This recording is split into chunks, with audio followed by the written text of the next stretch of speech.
Alors aujourd'hui, on a le privilège d'être avec un spécialiste du gangstérisme et criminologue, M. Luciano Bentenuto. M. Luciano, bonjour. Bonjour, M. Didonné. C'est quoi un spécialiste en gangstérisme, M. Bentenuto? Ben moi, ça fait plus de 25 ans que j'œuvre au sein de services d'application de la loi. J'ai fait ma technique policière avant de faire ma criminologie à l'Université d'Ottawa. Et pendant toutes mes années comme agent de la paix, j'ai eu l'opportunité de travailler dans un milieu carcéral, dans un milieu communautaire. Et je vous dirais que vers les années 99, c'est-à-dire il y a 12 ans, j'ai vraiment commencé à travailler de plus en plus dans le domaine spécialisé qui œuvrait auprès des gens criminalisés, que ce soit des bandes criminelles motards, des bandes criminelles type traditionnel, mais spécifiquement aussi les gangs de rue. Comment on approche un jeune pour entrer dans les gangs? Bien, ça commence des fois subtilement. C'est pas, on n'arrive pas avec une carte de membre et on ne fait pas signer le jeune pour embarquer. C'est sûr qu'avant d'approcher un jeune, le jeune se fait spotter, si vous voulez, en anglais, là. Et à un moment donné, il l'approche. Puis ça commence avec des petites choses comme tu veux-tu essayer une cigarette? Il dit de toute façon, j'en ai plusieurs, ça coûte rien. Et on commence à l'apprivoiser peu à peu avec des choses qui sont pas tout à fait illégales, mais illicites. Et une fois que le jeune voit qu'en se tenant avec ces autres jeunes-là, il reçoit des bénéfices et un sens d'appartenance commence à s'installer. Et c'est là qu'on voit que le jeune commence son chemin vers le membership, si vous voulez, l'appartenance au gang. Alors, c'est l'appartenance, le manque d'appartenance que le jeune voudrait faire qui veut s'unir à un gang. Mais souvent, la réalité, c'est que il y avait un temps où les parents avaient beaucoup d'enfants. Et aujourd'hui, ce qu'on remarque, c'est que les enfants ont beaucoup de parents. Ce qui fait que le noyau familial qu'il y avait dans le temps, qui était la base, et la structure de base, qui permettait à un jeune d'évoluer de façon positive, n'est plus là. Et ceci dit, il nous manque une structure. Et aujourd'hui, moi, je parle toujours de peut-être revoir c'est quoi cette structure-là que le jeune peut avoir. Et une des choses que je parle beaucoup, j'appelle ça la famille communautaire. Parce que, justement, le noyau familial qu'on connaissait dans le passé n'existe plus. Je prône beaucoup maintenant d'essayer d'établir une famille communautaire qui inclut la famille extensionnée, mais aussi les membres de la communauté, les professeurs et d'autres intervenants qui peuvent effectivement faire partie de toute la périphérie du jeune pendant son évolution.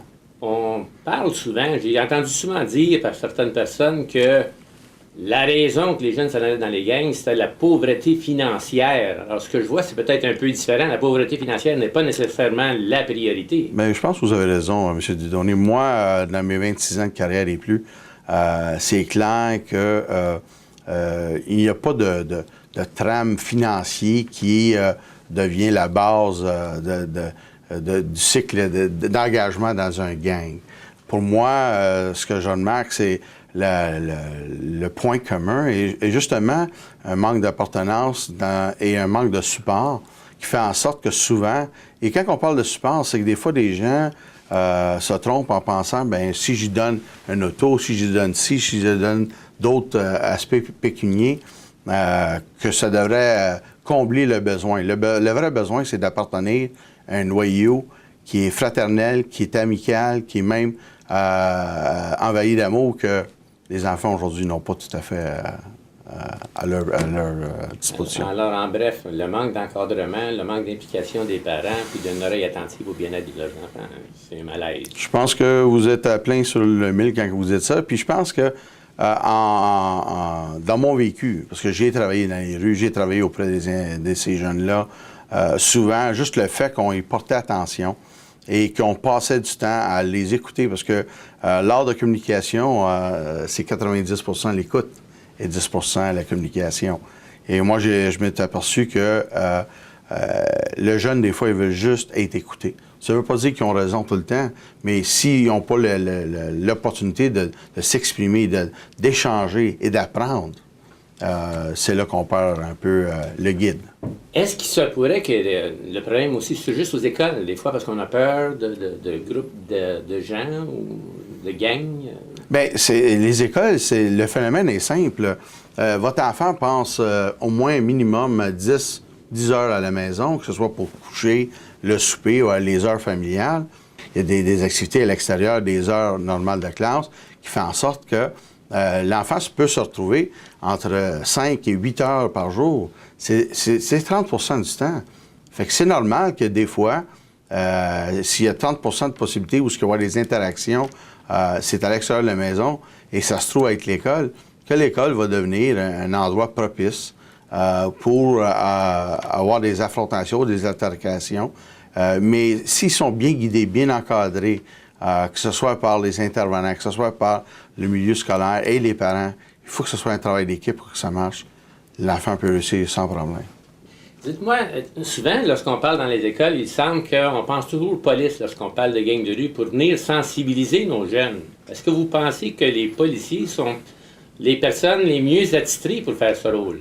Bien, moi, en tant qu'agent de la paix, moi-même, j'ai toujours trouvé ça un peu dommage que les gens pensent juste à l'agent comme étant l'individu ou la personne qui va venir sauver tous les malaises de la société.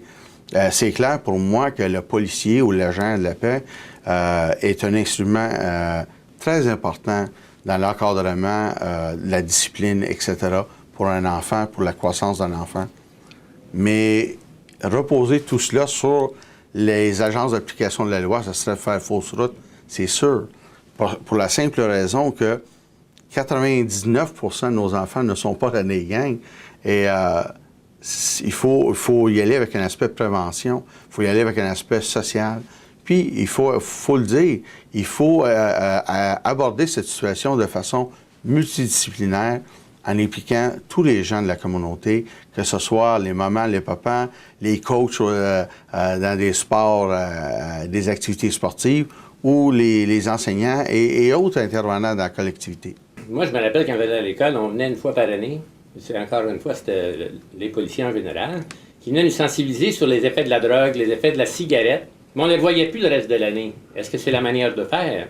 Bien, moi, c'est sûr que les interventions ponctuelles sont de mise dans le sens que il faut faire ces choses-là.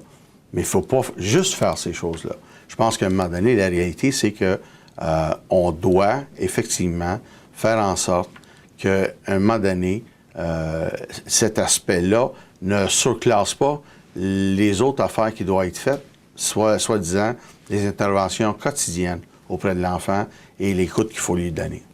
Bien, je vois que vous avez un livre très attitré pour la problématique qui est les jeunes et les gangs de rue.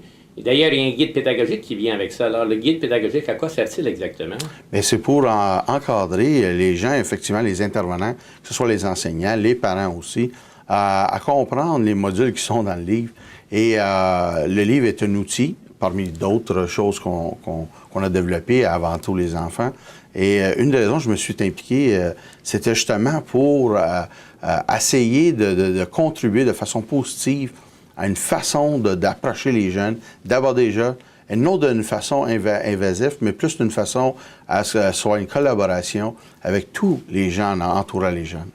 J'aimerais peut-être diversifier ici. Je vois que vous êtes très impliqué avec l'organisme Avant tout les enfants. Quelle est la raison d'être, M. Bentenuto? Bien, moi, quand on m'a approché la première fois, c'est les gens de l'organisation qui m'ont indiqué que eux, une de leurs missions était effectivement d'éduquer et de travailler avec les jeunes pour éliminer la violence faite aux jeunes. C'est sûr que ça m'a touché immédiatement. Lorsque j'ai aussi vu l'appui incontesté que vous avez eu d'autres personnages, incluant Mme Céline Dion, qui, elle a carrément dit qu'il faut éliminer la violence faite aux enfants. Puis moi, j'aborde dans le même sens. Sauf que moi, mon approche est très particulière compte tenu que mon bagage à moi personnel, qui est dans l'application de la loi. Fait que pour moi, quand j'ai embarqué dans tout, c'était parce que je savais que travailler dans cet environnement-là, qui est une organisation de bienfaisance, allait me permettre de redonner un peu à la communauté qu'est-ce que la communauté m'a donné pendant plusieurs années. Vous mentionnez antérieurement que les gangs de rue, c'est l'affaire de tous. Pourriez-vous peut-être expliquer plus spécifiquement qu'est-ce que les corporations pourraient faire ou les individus comme tels?